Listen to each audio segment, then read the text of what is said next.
संभल भारत के उत्तर प्रदेश में स्थित एक प्राचीन शहर है जिसे भगवान विष्णु के कल्कि अवतार की भूमि माना जाता है।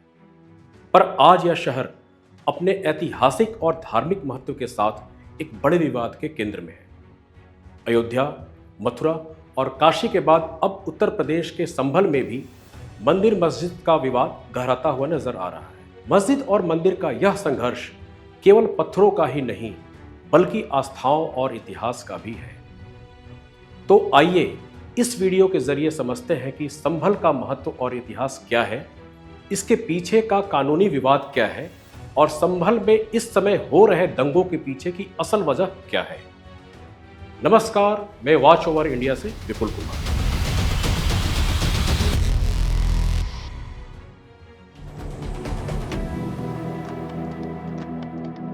16वीं शताब्दी में बाबर ने अपने छोटे से शासनकाल में भारत में 3 महत्वपूर्ण मस्जिदों की स्थापना की थी। एक पानीपत में स्थित काबुली बाग मस्जिद, दूसरा अयोध्या में बाबरी मस्जिद और तीसरा उत्तर प्रदेश के संभल में स्थित जामा मस्जिद, जिसे लेकर आजकल बवाल चरम पर है। लेकिन संभल का इतिहास 16वीं शताब्दी से भी काफी पुराना है। संभल का उल्लेख कल्कि पुराण में भगवान विष्णु के 10वें और आखिरी अवतार भगवान कल्कि जी की जन्मस्थली के रूप में बताया गया है। साथ ही साथ हिंदू मान्यताओं और धर्म ग्रंथों की माने तो संभल में स्थित हरिहर मंदिर में ही कलयुग का अंत करने और सतयुग को फिर से प्रारंभ करने के लिए भगवान कल्कि प्रकट होंगे। इसी कारण संभल दोनों मुस्लिम और हिंदुओं के लिए एक महत्वपूर्ण धार्मिक स्थान बन जाता है। लेकिन इतिहास में ऐसा क्या हुआ जिससे दोनों धार्मिक समुदायों के बीच इस जगह को लेकर टकराहट हो गई? इसे जानने के लिए अभी बीते हुए समय में विशेष रूप से मुगल काल की टाइम ट्रैवलिंग करनी होगी। इस बात में कोई विरोधाभास नहीं है कि संभल नगर के मध्य में स्थित एक जामा मस्जिद है जो कि मुस्लिम समुदाय का एक धार्मिक स्थल है और इसका निर्माण मुगल काल के 16वीं शताब्दी के आसपास बाबर के द्वारा हुआ था और सालों से मुस्लिम समुदाय यहां पर नमाज अदा करते हैं। लेकिन ये दावा भी गलत नहीं कि संभल में जामा मस्जिद का निर्माण भगवान कल्कि को समर्पित मस्जिद से अधिक प्राचीन श्री हरिहर मंदिर को तोड़कर किया गया है, जिसे बाबर ने नष्ट किया था, जिसकी पुष्टि विभिन्न हिंदू धर्म ग्रंथों और ऐतिहासिक लेखों से होती है। अगर हम हिंदू ग्रंथों के अनुसार चलें तो श्रीमद् भागवत महापुराण के 12वें स्कंध में वेद व्यास जी ने कल्कि भगवान का अवतार संभल में ही होने की बात कही है। इसी के साथ अगर हम ऐतिहासिक लेखों, खासकर मुगलों के लेखों को साझा करें तो उसमें भी श्री हरिहर मंदिर के होने का प्रमाण मिलता है। आईने अकबरी यानी वह पुस्तक जो अकबर के समय में अकबर के कार्यों का उल्लेख करते हुए अबुल फजल ने लिखी, में जिक्र है कि संभल में एक मंदिर है जिसे हरिमंडल यानी विष्णु का मंदिर बोला जाता है और इस मंदिर में एक ब्राह्मण है और इसी मंदिर में भगवान कल्कि का जन्म होगा। मुगलों के प्रसिद्ध लेख बाबरनामा, जो कि खुद बाबर ने लिखी है, उसमें उल्लेख है कि किस तरह मुगल आक्रमण के दौरान मंदिर को काफी नुकसान पहुंचा था और बाबर के लेफ्टिनेंट हिंदू बेग ने मंदिर को आंशिक रूप से ध्वस्त कर दिया था और फिर उसी मंदिर के अवशेषों से 1527-28 में उस मंदिर को मस्जिद में कन्वर्ट कर दिया था। यह जानना भी दिलचस्प है कि बाद में हिंदुओं ने वापस मंदिर को पुनः प्राप्त कर लिया था और फिर अकबर के समय में भी वह हिंदुओं का ही मंदिर था, परंतु आगामी मुगलों के शासन में वापस से इस मंदिर पर मुगलों ने कब्जा कर लिया। सिर्फ हिंदू या मुस्लिम किताबों में ही नहीं बल्कि अंग्रेजों ने भी माना कि मस्जिद की जगह वहां मंदिर था।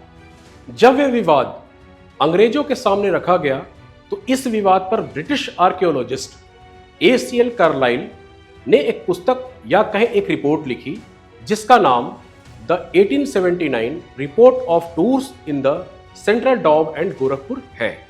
इस रिपोर्ट में बताया गया है कि कैसे म्यूटिनी के समय यानी 1857 की क्रांति के समय मुगलों ने हिंदुओं के इस मंदिर को छीन लिया और उस पर लिपापोती करके उसे मस्जिद का रूप दे दिया और फिर बाबर का नाम इस मस्जिद पर छल से लिखवा दिया गया। इसी रिपोर्ट में यह भी पाया गया कि मस्जिद की इमारत रबल मेसनरी प्रक्रिया से बनाई गई है, यानी ध्वस्त संरचनाओं और खंडहरों को जोड़कर इस इमारत का निर्माण किया गया है और इस निर्माण में प्रयोग किया गया मलबा हिंदू धर्म से जुड़े हिस्सों और प्रतीकों से जुड़ा हुआ है। साथ ही साथ इस रिपोर्ट में भी साझा किया गया है कि सभी साक्ष्य, प्रमाण और दस्तावेज देखने के बाद एक बात तो स्पष्ट हो जाती है कि मस्जिद को बाबर के समय मंदिर तोड़कर ही बनाया गया था और उसके बाद हिंदुओं ने मंदिर को फिर से रिक्लेम किया और फिर 1857 के आसपास मुगलों ने मंदिर को छीनकर फिर से मस्जिद में कन्वर्ट कर दिया। हिंदू प्रतीकों को इस मस्जिद में ढका गया, एक ढंग से उन्हें छिपाने का प्रयास किया गया। जितने भी ईंट पत्थर इस मस्जिद के शिखर के निर्माण में लगाई गई, वह कदाचित उस खंडहर में आई जिसे सम्राट पृथ्वीराज चौहान ने बनवाया था। यह इशारा इस ओर भी था कि कभी गगन को चीरता हुआ एक भव्य मंदिर हुआ करता था जिसे बदलकर मस्जिद का शेप दिया गया। इसीलिए अयोध्या की ही भांति इस मुद्दे की भी जांच की आवश्यकता है। 1879 से ही यह भूमि विवादों का हिस्सा रही है। ब्रिटिश शासन के दौरान इस स्थल को सरकारी संपत्ति माना गया था, परंतु मुस्लिम पक्ष हमेशा इस स्थान पर अपना दावा एक इबादत गाह के रूप में और हिंदू पक्ष एक मंदिर के रूप में कर रहा था।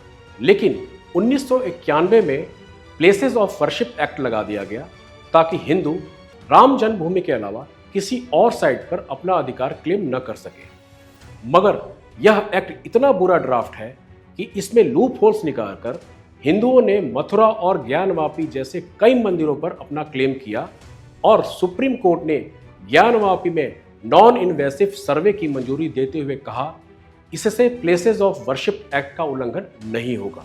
इस संदर्भ को लेकर वर्तमान में वकील विष्णु शंकर जैन, जो काशी के ज्ञानवापी के सर्वे के लिए याचिका दायर करने के लिए माने जाते हैं, उन्होंने 2024 में संभल सिविल कोर्ट में याचिका दाखिल करते हुए दावा किया है कि हरिहर मंदिर को तोड़कर ही जामा मस्जिद का निर्माण कराया गया है।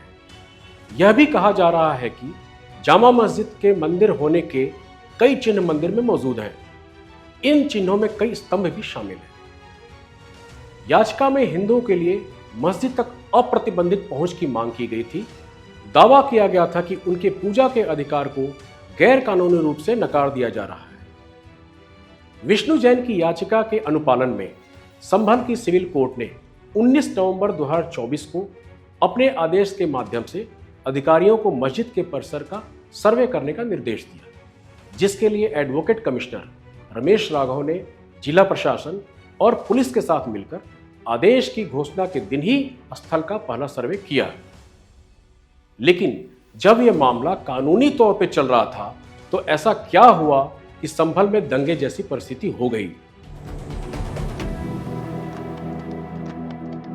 19 नवंबर 2024 को जब सिविल कोर्ट में याचिका दायर की और कोर्ट ने उसी दिन सर्वे का आदेश दे दिया और उसी दिन सर्वे का काम शुरू हो गया और मामला शांतिपूर्ण तरीके से निपट गया। लेकिन सर्वे टीम जब दोबारा 24 नवंबर को सर्वे करने पहुंची तो बवाल मच गया। मुस्लिम पक्ष के लोग बड़ी संख्या में इकट्ठा हो गए। स्थानीय लोगों को डर था कि सर्वे बाबरी मस्जिद विध्वंस की पुनरावृत्ति में बदल जाएगा, इसलिए वे एकत्र हुए और सर्वे का विरोध किया। प्रतिरोध हिंसक हो गया। प्रदर्शनकारियों ने पथराव शुरू कर दिया और आगजनी भी की।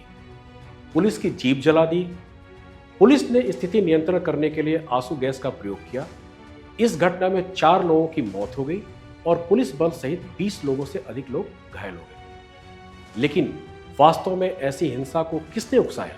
स्थानीय लोगों का मानना है कि अन्य हिंदू समूह साथ मिलकर हिंदू नारे लगाकर स्थानीय लोगों को भड़का रहे थे, जिसके कारण ये दंगे हुए। मस्जिद प्रबंधन ने प्रशासन को दोषी ठहराया।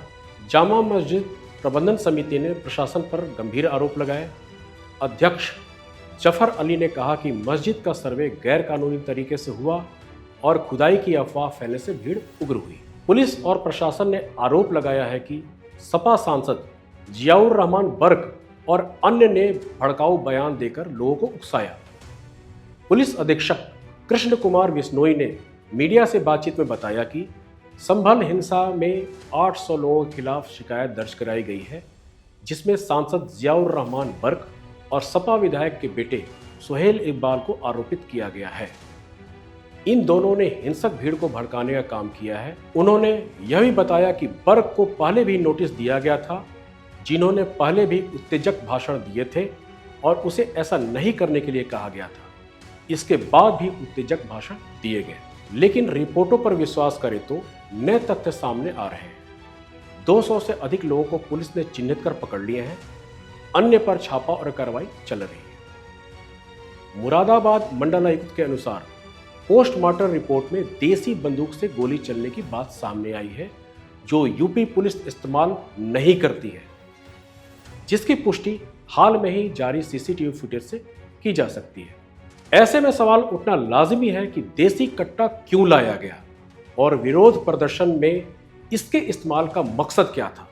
पुलिस ने इस तरह का अजीब चाकू भी बरामद किया, जो कि सामान्यतः कोई भी व्यक्ति इस्तेमाल नहीं करता। नगर निगम कर्मियों से बात करके पता चला कि घटना स्थल से 7,500 ईंटों के बराबर ईंट और पत्थर के टुकड़े बरामद किए गए। संभल से इस व्यक्ति का एक वीडियो भी वायरल हो रहा है, जहां पर यह व्यक्ति कह रहा है वो रिफाइंड लेने गया था कि कभी कर्फ्यू लग जाए। मतलब उधर से बोले रिफाइंड लिया हूँ, कभी कर्फ्यू लग जाए, कभी कुछ हो जाए। क्या नहीं ये कह के घर से निकला था कि जा रहे हैं एक बार जामा मस्जिद की तरफ? नहीं सर, वो तो रिफाइंड के लिए। कितनी देर पहले निकला था वो 10:15 पर निकला था।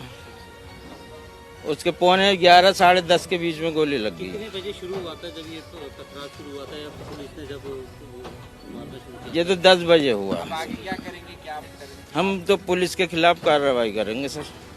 इससे सवाल उठता है कि उसे कैसे पता चला कि कर्फ्यू लगने वाला है। क्या इसका मतलब यह है कि कर्फ्यू का पहले से ही किसी खास समुदाय को अंदेशा था, या उन्हें इस योजना की जानकारी थी? इन सब तथ्यों से ऐसा नहीं लगता कि वहां पर हुए दंगे अचानक से हुए हो, बल्कि ऐसा प्रतीत होता है कि 24 नवंबर को दंगे भड़काने की साजिश रची गई है।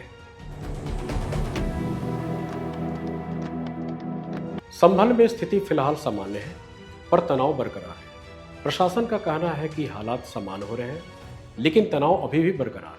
अब संभल में पथराव, फायरिंग और बवाल के बाद जनपद में बाहरी व्यक्तियों, नेताओं और सामाजिक संगठनों की एंट्री पर जिला प्रशासन ने बैन लगा दिया है। यह सोचने वाली बात है, जैसा कि मुस्लिम पक्ष का दावा है कि वहां मूल रूप से मस्जिद ही थी और तोड़कर नहीं बनाई गई थी, तो सर्वे से परेशानी क्यों है और यह परेशानी बार बार क्यों होती है? ज्ञानवापी में भी हुई, संभल में भी हो रहा है और बाबरी मस्जिद में भी हो रही थी। अगर ऐतिहासिक गलती हुई है तो उसे स्वीकार करने में दिक्कत क्या है, और अगर परेशानी है भी तो उसका समाधान न्यायालय के दरवाजों के बजाय आक्रामक तरीके से और सामूहिक अराजकता के द्वारा क्यों दिया जा रहा है? वॉच ओवर इंडिया किसी भी तरीके की हिंसा, चाहे वो किसी भी धर्म या संप्रदायों ने की है, उसकी निंदा करता है और साथ ही साथ संभल एसपी कृष्ण कुमार बिश्नोई जैसे व्यक्तित्व की सराहना करता है, जो अपनी जिम्मेवारी का निर्वहन करते हुए उन तमाम पत्थरबाजों और उपद्रवियों को यहाँ तक समझाने की कोशिश करते हैं कि इन नेताओं के चक्कर में अपना भविष्य बर्बाद मत करो। अपना भविष्य बर्बाद मत करो इनके चक्कर में, नेताओं के, अपने नेताओं के चक्कर में अपना भविष्य बर्बाद मत करो। दूसरी तरफ आप खुद आकलन कीजिए कि एक माननीय सांसद और विधायक ही नहीं, बल्कि कई दिग्गज नेता इस मामले को हवा देते नजर आए हैं, आग में घी डालने का काम करते रहे, जबकि ये सर्वे का मामला न्यायालय के आदेश से संबंधित है। जबकि सांसद, विधायकों और माननीय नेताओं का यह फर्ज बनता है कि समाज में हमेशा सकारात्मक भूमिका में ही अपने आप को रखें और अपने आप को न्यायालय के आदेश के ऊपर न समझें। वॉच ओवर इंडिया का भी सभी से यही निवेदन है कि अपने बच्चों का भविष्य बनावें, अपने बच्चे को अच्छी शिक्षा दें, क्योंकि शिक्षा ही एकमात्र साधन है जिससे जीवन की दशा और दिशा में सुधार होता है। बाकी जो भी राजनीतिक दल और नेता आपके बच्चे को शिक्षित करने, आपकी जीवन शैली को सुधार लाने और विकास कार्य में विश्वास रखने वाले हों, सिर्फ और सिर्फ उनका ही खुलकर समर्थन करें। अन्यथा आप एक कठपुतली की तरह ही अपना जीवन बसर करते रहेंगे। यदि आपको हमारा दृष्टिकोण पसंद आया है तो वीडियो को लाइक एंड शेयर जरूर करिए। धन्यवाद।